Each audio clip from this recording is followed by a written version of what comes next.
And welcome back, everybody. This is Movies and Beyond. I'm Callum. That's Kyle.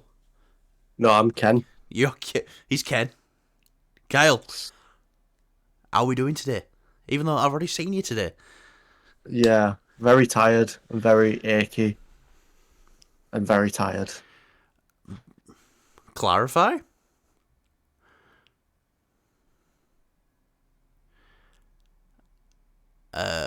No, came out then. You're Well, just silent. Yeah, you're just as our silent. final topic. What just now? Yeah, you're just silent. Oh, yeah, so much going on with this tonight. I'm having a bit of technical issues. I do apologise. You better apologise. But I'm tired because we went to go see Dune Part 2 at the cinemas at midnight. And I'm tired from that. I had work the next day as well. Thankfully, I got a little bit of a lie-in. And I'm achy because I went to the trampoline park. Oh yeah, you went to trampoline park. Yeah. I've not done flips and stuff for quite a long time, so yeah. Well, that's flipping awesome. Anyway, do you want to know what else is I'm very achy, but yeah. flipping awesome? Superman Legacy is no longer Superman Legacy. We also got our first kind of look at the suit, the chest symbol, the crest, whatever you want to call it. James Gunn put that on Fred's, I want to say he uses. James Gunn put that on Fred's. So,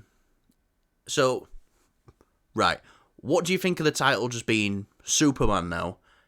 And what did you think of what we saw of the costume? Well, I can't really judge the costume. It's more the logo. Yeah, but the logo. From what I know of this, it's going to be based on Kingdom Come, that storyline, which I'm not very familiar with. Kingdom Come. No, it's not going to be Kingdom Come. That's like all older superhero. Yeah. So this is what I was going to go into. So instead of doing it where they're older, they're going to flip it. So there's going to be already, because there's already metahumans and stuff. I'm going to give credit to this now. This was a friend at work. I'm not going to name names in case he doesn't want his name mentioned. But Just say it. It was his friend at work. It was a friend at work, and he gave me this theory, which is it was brilliant.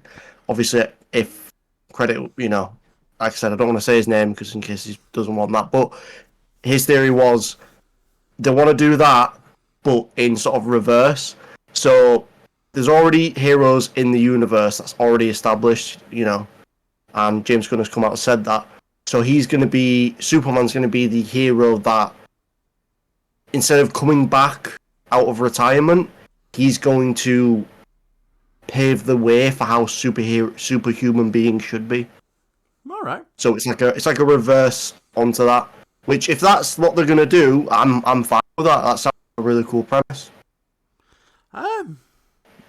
Yeah, all right. Yeah. I can get behind that in a way. Because like you look at it this way, all the Superman stuff we've had as of recent, especially with all the evil Superman trope that's being used quite a lot lately in other You got something going on in the and background at yours? yeah, sorry, it's just it's the fan thing. I can turn it off. Yeah, you can. Okay. But I'm not going to. All right. I will in a second. But I just want to get my point over. It's a really cool premise that if that's the case, because it's going away from the dark evil Superman and it's going for more something of hope. Yeah, and I think that's what this film is going to be. It's going to be a lot of hope. Superman saving people, a lot of good stuff. And the title just being Superman as well, I think that actually solidifies it as like, no, this is Superman. We're not doing, as great of a film as Man of Steel is. I think we both would say we love it. Would you say you love Man of Steel? I enjoy it. I wouldn't say I love it. All right, but you've just lost us some audience out there. You got to say you love it in future. No, I think I'm joking. the reason why I'd say I don't love it. It's just some of the CGI looks a bit wacky towards the end, and the design of some things look a bit weird. Like aesthetically, Yeah. I don't really love it, but as a premise for Superman, it's really good. I love Man of Steel. And Henry Cavill, I love Yeah. Henry Cavill as Superman. I think it was a literal war crime that he was taken out of that role. I wasn't even given a chance to really Do the role. be in that Yeah. role Yeah. besides one film. And correct me if I'm wrong, I don't think we've ever had a film just called Superman. The Christopher Reeve, I'm pretty sure the first Christopher Reeve one is Superman the movie. So Oh, I don't know if we've just had a film called Superman. So that's interesting, and I do like the chess logo as well. It seems like from what we've seen of the chess logo, it's going to be taking up like a big part of the top chest area of the costume. Which other iterations we've seen smaller ones, more subtle ones, like in Man of Steel. Like the chess logo is it's there, but it's very subtle. But this seems to be bright, in your face, Superman logo. A new start. Obviously, they did the first table read as well. Everyone looked happy about that. So yeah, 2025 is going to be a year. It's going to be the year, looking at it now, for superhero films. Because what have we got? Blade, Fantastic Four, Thunderbolts, Captain America, Superman, Madam Web 2. If we're lucky. if we're lucky. Yeah. But no. All the signs I'm getting from DC Studios right now is I'm very on board with this. And it's in safe hands with James Gunn. And he clearly knows what he's doing. So, yeah. Anyway, let's flip over to another universe. Spider-Man 4. There's one thing, Kyle, in Spider-Man 4, which Sony and Marvel Studios are in agreement with. They want to introduce Miles Morales in Spider-Man 4. They want him to be in the MCU. They want the live-action Miles Morales films to take part in the MCU. Okay. Now, how do you think they're going to do Miles?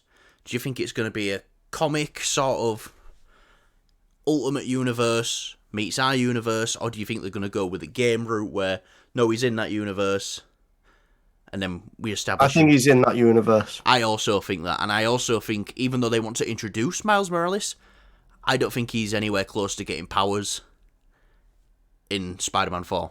I think he'll just be a character. Or at least at the very end, he'll get bit by a spider or something. Yeah, I mean, Miles has already sort of been... Well, he's been confirmed. There is a Miles in the MCU. He is there. Yeah. As there's a scene, if I'm not mistaken, I don't know if it's... I think it may have been like a deleted scene. In Homecoming, or a post with Donald Glover. Yeah. I can't really remember, but it's basically Donald Glover's character who plays Aaron Davis, aka the Prowler, who is Miles' uncle. And obviously Aaron Davis being, there is like, okay, all right, Miles must exist. And then there's actually a name drop in Homecoming. And he says, sorry, Miles, I'm not going to make it. So, and then obviously in Miles Morales, the Across the Spider-Verse film, which is the second Spider-Verse film, we actually see Aaron Davis in the suit. I don't know if you've seen like the behind-the-scenes thing for that. I believe he's just wearing like the top half is just the Prowler armor and the rest isn't, which I thought was really funny to see. But anyways, yeah, Miles, he's become such a big character, and he's like, he's like a derivative character done well as well. You get some derivative characters which are like, all right, fair enough. Or, like She-Hulk. Oh, this is just She-Hulk. They try to do other different stuff with she's a lawyer, and that stuff are interesting, but that don't work. Same with Riri Williams. It's like, I liked what we got in Black Panther: Wakanda Forever. I hope I wasn't really bothered. if Ironheart comes out, I hope it's good.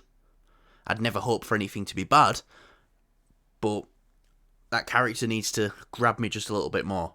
But Miles Morales has always been a derivative character that's worked well because he works so well with Peter Parker as well as by himself. But I have no problem these two being alongside each other and both being Spider-Man. You know, that's never been an issue for me. That's never been an issue for you. But yeah, and it's the whole concept of when Spider-Man was made, it was like, you know, Stan Lee even said, this is his own words, he purposefully had Spider-Man covered from, you know, top to bottom, head to toe, so that, you know, anyone can see themselves in the Spider-Man suit. Yeah. You know, it's not a very specific thing. Obviously, Peter, on the other hand, you know, that's a character in himself. Miles is a character in himself. But they can both take the mantle of Spider-Man. Yeah, they can both coexist. They can coexist, and I think everyone would be fine with that. I'd be fine with that. Yeah. I want that. I want that as well, but I think by the time we do get Miles in the MCU, I think Tom Holland will be near enough done in the role. And Miles Morales is definitely the future. One part of the future of the MCU. I'm talking beyond, like Secret Wars. If that's going to be a thing, beyond Secret Wars, or if they're going to mix it all up and yeah, whatever. We've also heard recently that, you know, even though the multiverse saga ends with Secret Wars, I think this is coming from Daniel RPK, I read it during week, the Marvel multiverse will not end, and that is simply because of Sony trying to, you know, get shit in there. And it can still end. It's just, you know. Yeah, our universe is closed now. Yeah, like you ain't coming. You ain't connected to us. Like, you know, just just say something like, "Oh yeah, all the other universes are gone. They're dead." Yeah. And then Sony brings out another fucking Madam Web film or some stupid fucking shite. And it's like, can I just say, when we went to go see Dune, last night, I suppose, or this morning, technically, when we went to go see Dune, when this man was watching the trailer for Kraven the Hunter, I've never seen someone so upset before in my life. Yeah, because I would just like, after Madam Web and knowing that the writers are exactly the same writers, is it from Kraven like, as well? Yeah, this is going to be bad. This isn't going to go well. Aaron Taylor-Johnson, phenomenal actor. Even he probably can't save this movie. We're probably going to see the worst side of Aaron Taylor-Johnson. Although, like, this is going to be like his worst role. And not because it's his fault, it's the direction that he's going to be given. Oh, wow. The same with, like, Dakota Johnson and all the other, you know, great cast of Madam Web. They're all great in their own right, but they were given horrible scripts and horrible leads, so it's just, you know, it's going to ruin, if anything, this will hurt the reputation of Aaron Taylor-Johnson a little bit, that film, yeah. But it's happening, it's coming out, don't watch it. Well, yeah, anyway. Just, the universe is dead. Universe is dead. Anyway, Miles in the MCU, big thumbs up. Absolutely. Have you got any casting?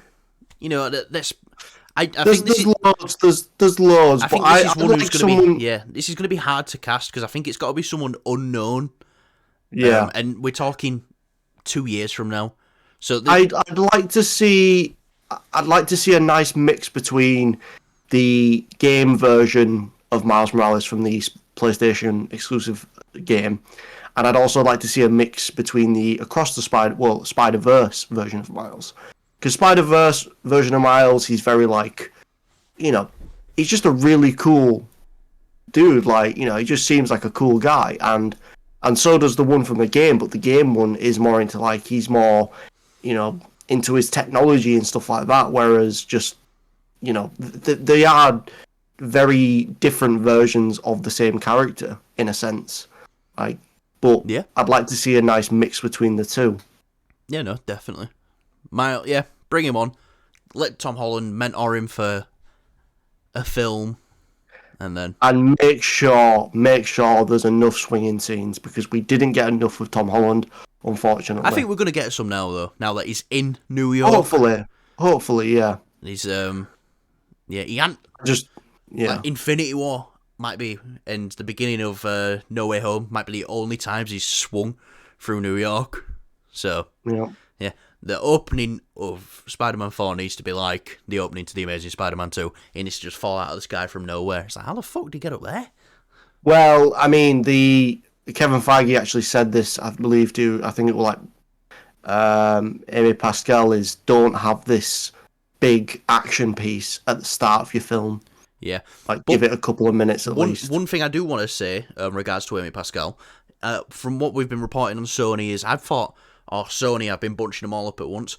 Amy Pascal is apparently one of the people at Sony who is on Kevin Feige's side with where things are going, so you got to give her props to that. It's actually the CEO of Sony who wants all this stuff, so she...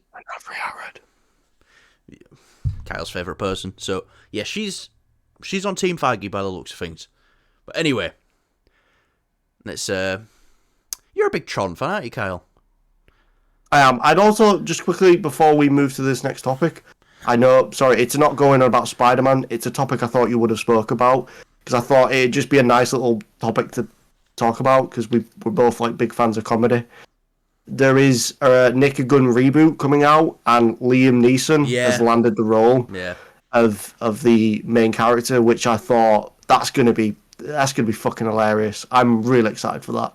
Just a little subtopic, I guess you could say. I hope Liam Neeson pisses his pants. Like he always does in public. He just gets pissed and pisses his pants.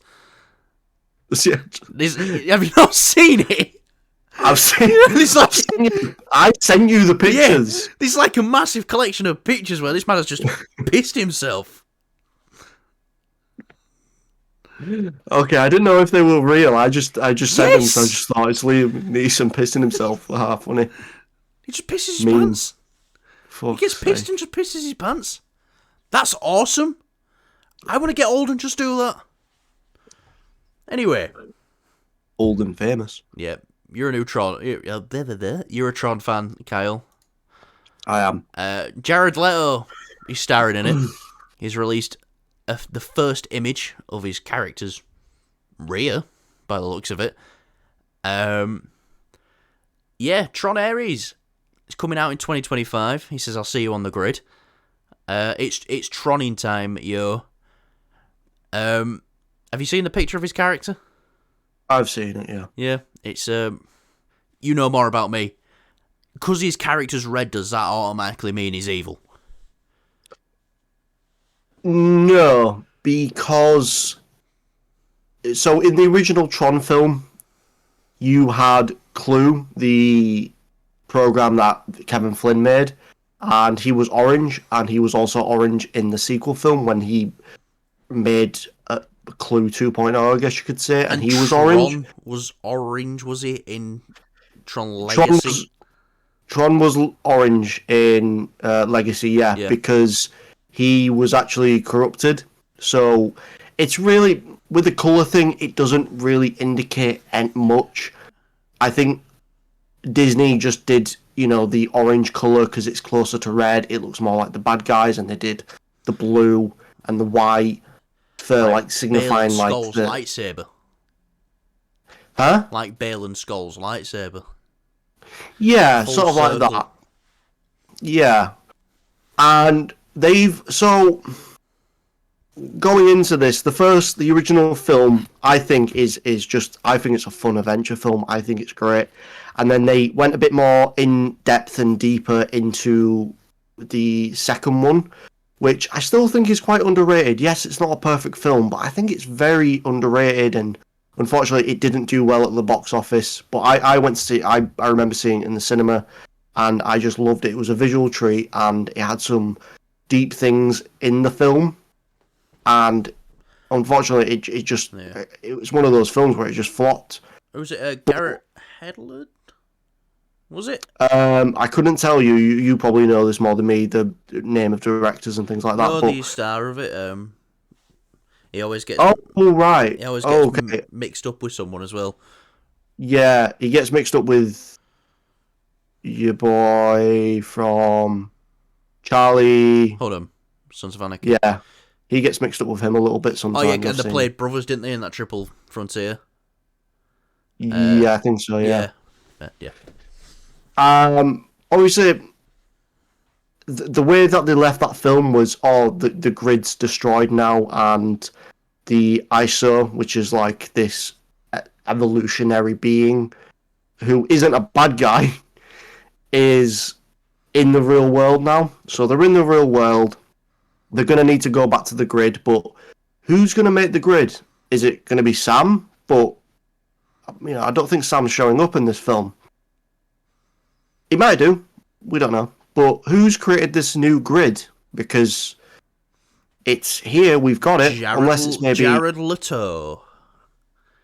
Yeah, but story wise, I can't make TRON much sense of it time. in my head unless it's like a prequel to the second one. But that's already been done in the video game. The video game was a prequel, which is a pretty cool video game, I must add as well. But yeah, I'm glad that they're still sticking with that visual style. And obviously, Jared Leto, he is talented. He's not had the best track record when it comes to these more fictional movies. I guess we could say the sci-fi films. Oscar winner. We can't take that away from him. No, of course, but that's what I'm saying is yeah. in sci-fi. And when I say sci-fi, I'm talking about Morbius, the greatest movie of all time. 2049. And he's in Blade Runner. Yeah, but it was a bit of a smaller role. It was a very small role. But the significance of that character was quite big, though. But the role was small. And obviously, he was the Joker in the DCEU, which is now dead. R.I.P. So, yeah, he's not had the greatest track record. With this film, I feel like it's in good hands. It needs to. The thing it really needs is the box office boost. It needs to have these names in it, I think, just to help it kind of get up there. And they really need to release this at a prime time when people are wanting to go to the cinemas. Like, Disney needs to push this film to make money, because if this doesn't make money, this is going to be known as the trilogy that flopped, but it still had a trilogy. Because if I'm not I just don't see it making money until we hear like good things about it or see a trailer. Right now, I'm in a position where I don't think Tron is that appealing to the general going movie audience at the moment. Well, that's the thing. It's kind of aged a bit, and people are, more and more people are going into that retro looking, retro age kind of thing. Like, I saw a thing the other day where there's not the other day, sorry, it was actually it was just before I got into work. There's a Lego set, and they call it like the retro Lego set or something like that for the Xbox 360, and the Xbox 360 is far from retro. Yeah, it's an older gaming console, but it's not retro. But people love this stuff. People love retro and nostalgia and things like that. This movie can really use that and take hold and really run with it. The nostalgia factor and the retro factor. Yeah. The previous film had a little bit of nostalgia. It had the old arcade. It wasn't really used. And obviously they brought back Kevin Flynn, obviously Jeff Bridges. And so it helps tie in with that original film. But this film could really, do well with that style, with that flair. And it can really just help boost it up. It's something you don't really see that often. Yeah. I'm excited. I hope that they do it well. I know we will be there opening night. Yeah. Yeah, especially I know this is something you're probably very excited for. Yeah. And even though it's got Jared Leto in it, and you're still excited for it. Yeah, but I mean, I like Jared Leto. Like I said, Dallas Buyers Club, he's fucking great in that.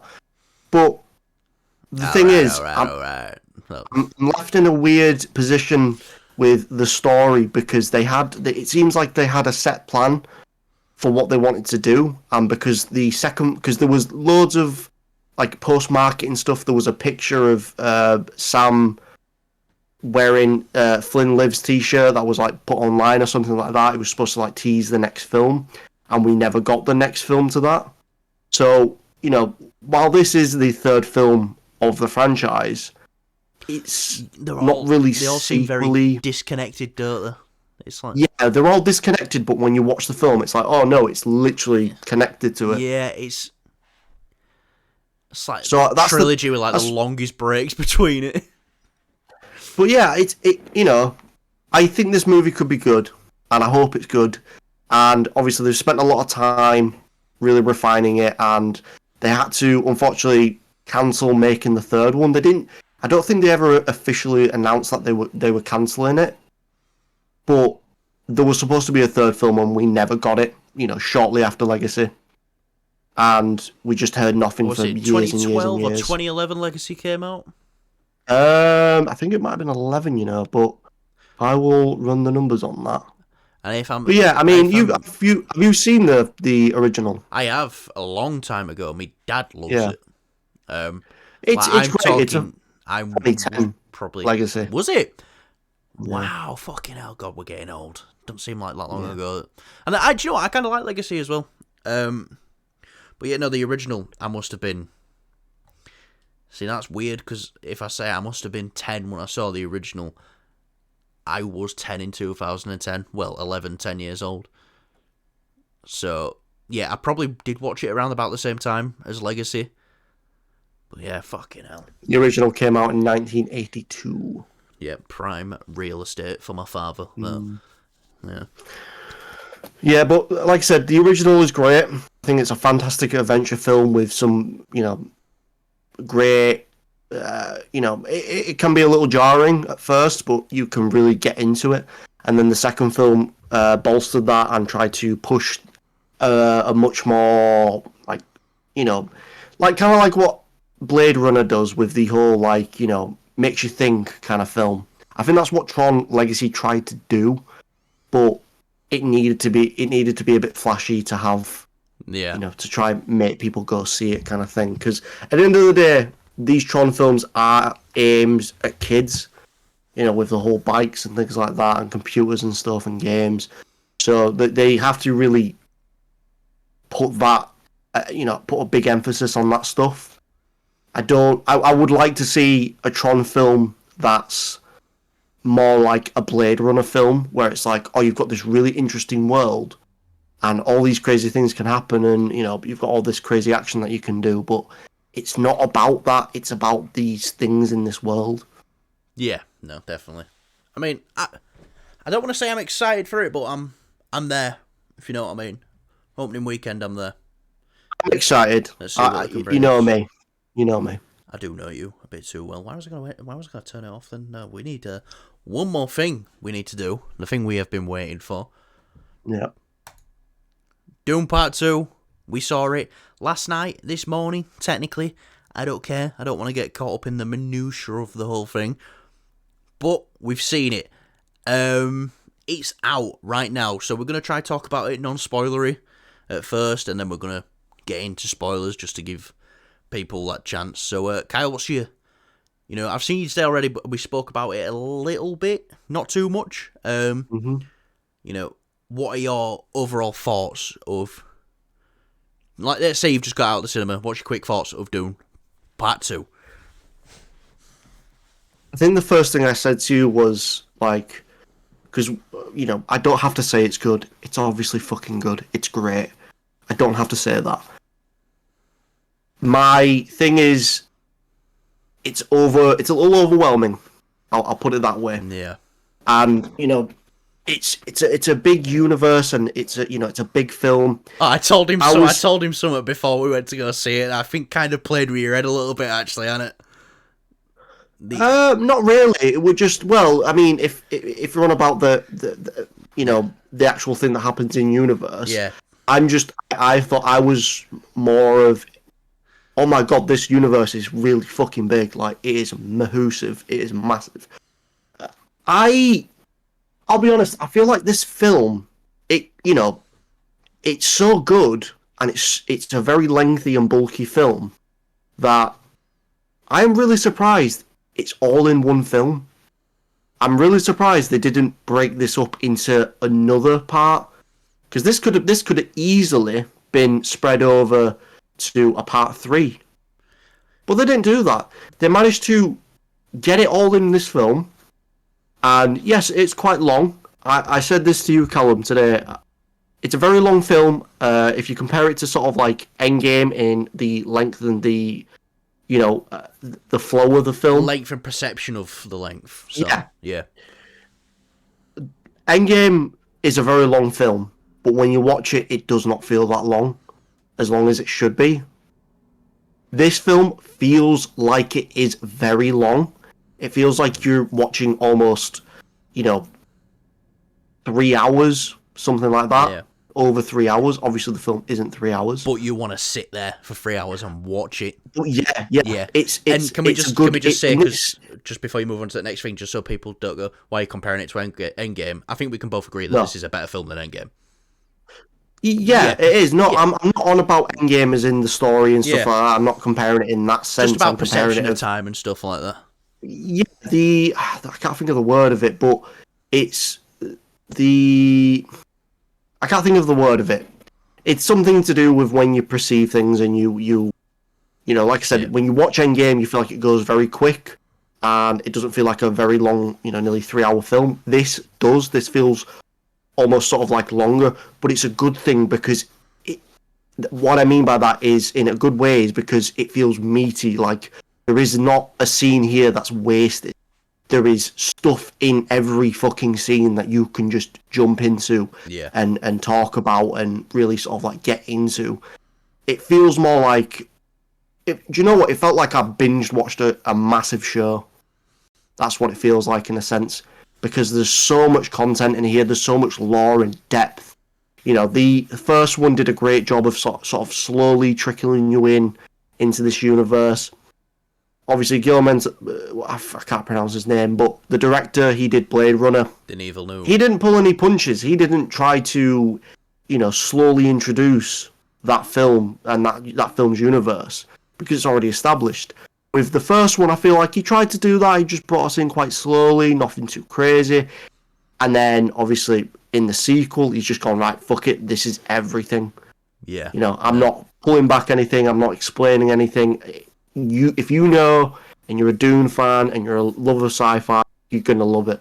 Yeah, this is, the Godfather Part 2 of this franchise. This is the Empire Strikes Back of this franchise.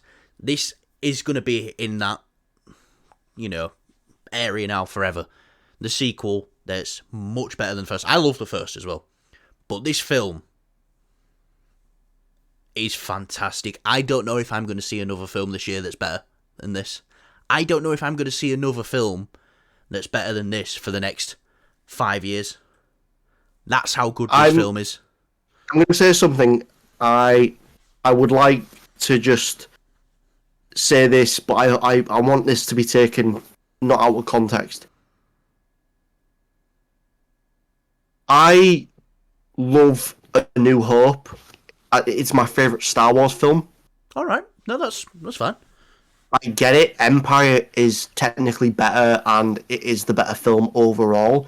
But for me personally, if I had to watch one, I'd watch A New Hope. I don't know why. Because it's more of a complete story, A New Hope, as well. Yeah. With this, I feel the same. I think I somewhat still love the first one, just a tiny bit more than this one.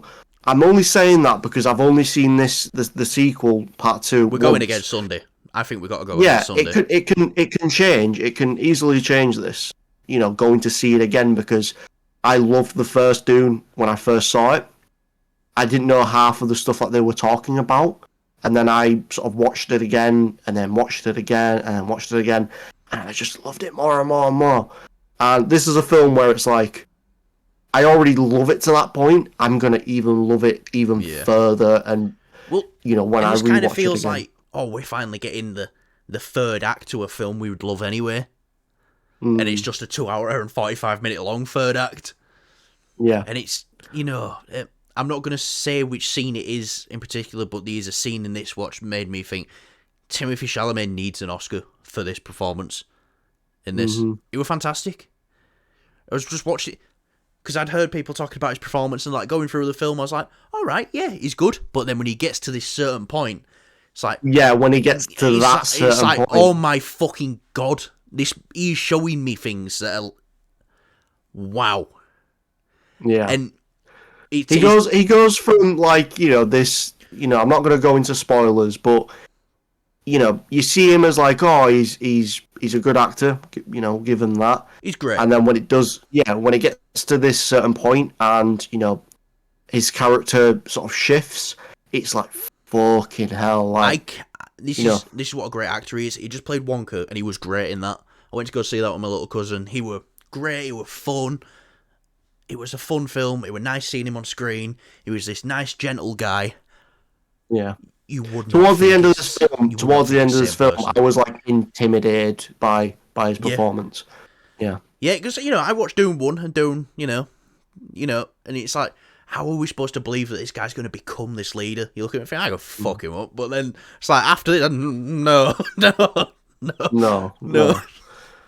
So it's like he just. It's like if he ever like took the black suit from like say Spider-Man. Yeah, that's what it kind of feels like, but it's done in such a perfect way where it's like, nah, this guy is intimidating now. Like he's just gone from 0 to 60, and you know, I do want to say as well, everyone gave a fantastic performance in this, but I do want to highlight two people as giving the best performances. Definitely Timothée Chalamet as Paul Atreides, and Austin Butler as Fade Ralph.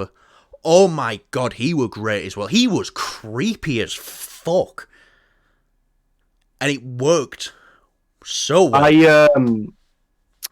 I was a little worried that I'd see him, you know, because he has a very certain style. It's, you know, from what I've seen when it comes to his acting, it's very American, and with this, it feels like he's a part of the family of the Duke. Not the Duke, the Baron. Like, he even sounds like him as well, which is really weird. Yeah, his voice, you were doing some crazy stuff with his voice, but it worked. Yeah. It worked. God. Everyone were great in this, though. You know, hats off to the cast. They all did a phenomenal job. And, you know, this movie is... It probably is going to be the best movie of the year. I know we've got Deadpool coming out, but this film is amazing. Yeah, and I've got to say this. I've got a big thing to say here, Callum. I think this is the best IMAX shot movie. Yeah, no, ever. Yeah, like we're massive. We've ruined ourselves. We are massive IMAX snobs now. If we can't get the film in IMAX opening weekend, you know, they don't put it in IMAX or something like that, we'll have like a little bitch fit and we'll like cry at each other. It's like, why are the? But so with the IMAX and things like that, and beautifully, and the sound quality, Callum, was beautiful. You know, when we watched the Batman, and we went to obviously go see that in IMAX. Oh, the Batman, you say? Yeah. Fucking sit down. He got a new hot toy. With the Batman and seeing that in IMAX, yes, the film is amazing. But when the Batmobile shows up, it's like, oh my God, like, it's like shaking. Yeah, I felt my seat shaking a few times last night. Well, here's the thing, that's what I'm saying. It's like, if you took just that one scene in the Batman where the car is revving up and the car chase scene, and you spread that experience throughout the entire film in all the action bits, that's what it is. It's got everything there. Like, you know, I was like rattling my seat not in a distracting way. It was just like, oh my God, I can feel the explosions, I can feel the clankiness, and I can feel the impact of everything. You know, so hats off to IMAX and hats off to them for really, you know, putting this, you know, showing the IMAX is worth going to see. Yeah, no, definitely. It is worth the extra money to go and see. And I'm going to say this as well. I need to see it one more time, but I think this possibly could be Denis Villeneuve's best film. And this is a man who made Prisoners. Yeah, it could be. It could be. My favourite of his is Blade Runner, but yeah, it very well could be. No, right? Should we just have a little bit of a spoilery discussion now? We won't go into lore. Anything that we know of from the lore, obviously the books are out, the older film is also out, so you can have this. You can even have the next part spoiled for you, but we won't do that. We are just keeping to what you've seen of the two movies. Film, yeah, we're not. Yeah, no, not going to talk about. We're not going to go into Messiah. That is definitely going to be the next film. So yeah. Oh my god! So spoilers. If you don't want to get spoiled, get the fuck out of here right now. Thanks for watching. Subscribe, like, and we'll see you in another video. But my god, when he's giving that speech in front of the Fremen after he's drank the water of life, yep. And he's like, "There's no one in here who could test me," and he's he's telling them all that one individual about his grandmother and the planet and stuff like, and they all just start following him. And the speech he gives in that room, that is the Oscar scene. And well, for me, I mean, it's when he goes to the throne. Yeah, the performance, like from there all the way later on, is, and then when he's speaking to the Fremen, and he's the Emperor, and he's like, kill the Sardaukar. He's like, and we'll take the prisoners. It's like, oh my god. He's just there with all the big blades in the middle of it, How badass are the Fremen as well? The Fremen are mighty groovy. It's like we've been. I tell you what. It's what, like the very end of the film when he just stomps the ground and he's like fucking like, he put his hand in front of the Emperor. Yeah. And it's just like he's just there and he just stares him down. Kiss the ring. Yeah, he stares him down and he doesn't do it. The Emperor doesn't do it. And he just like fucking stomps, and it's just like, oh, just fucking do it, man. We both thought, how can we take this man to be intimidating? He's done it. Yeah, that's what a great actor he is. Obviously, he's taking Florence Pugh's character, the princess, as his wife. That kind of pissed off Zendaya's character, Chani. So, be interested to see where that goes. Yeah. We know where it's going. They're all boarding the ships now. They're all leaving planet, all the Fremen. So they're going to war. Galactic war now. So that's going to be some exciting stuff. But yeah. Is there anything that shocked you, like spoiler-wise? The obvious family reveal. Yeah. It felt very Star Wars-esque kind of thing, but I guess Lady Jessica is the daughter of the Baron. So I was shocked by that as well. And another surprise is, if I'm not mistaken, it's Anya Taylor-Joy. As his sister. Is the unborn sister. Yeah. Which, all right, cool. I hope creepy throughout the film. Yeah, that it was pretty. Yeah, when she was talking to her unborn child, that was a little bit on the stranger side, but it was creepy and almost, interesting in a weird way. But when they need that role to be older, Anya Taylor-Joy is such a great option to have. Yeah. If they want to keep it like that. Depends how far in the future they go with the next Dune. If she's going to be born, if she's going to be a child. Who knows? Like I say, we're not spoiling that. What do you think of the fight? I thought all the fights, all the action was great. But when I think ride up on the worms and the Sardaukar are just like, fuck that. I'm going to say one thing here, and I really don't. I hope when I see this again, I won't have the same problem. But obviously, we went to see this at midnight. I was getting quite tired. I'd say it was like halfway through the film. I'll say this: the one thing that I'm not going to say I didn't like, because I do like them. I just found it a bit too jarring. Is in the future, teasing the future scenes. That's like the only thing that I found a little bit jarring. I think it got a little bit out of control with that. But again, I have to see the film again. I was getting a little bit quite tired towards the end, but you know, that being said, it's not because it was boring by any means. I was very tired that last night, and I'm aching and I'm still tired from it. So that's the only thing I'd say. But I could see the film again and with a bit more context and stuff. Just being able to absorb it again and again. Once I've seen the film a couple of times, I don't think that'll be an issue. One thing I do want to say is, how funny is Javier Bardem in this film, actually? Yeah, he was quite a fun. He has some great serious moments as well. But then when he's like got all these like little followers down in the thing, and he's like, "Oh, he's not. He's he's saying he's not." He's like, "This means that it's how humble of him." As written, as it is written.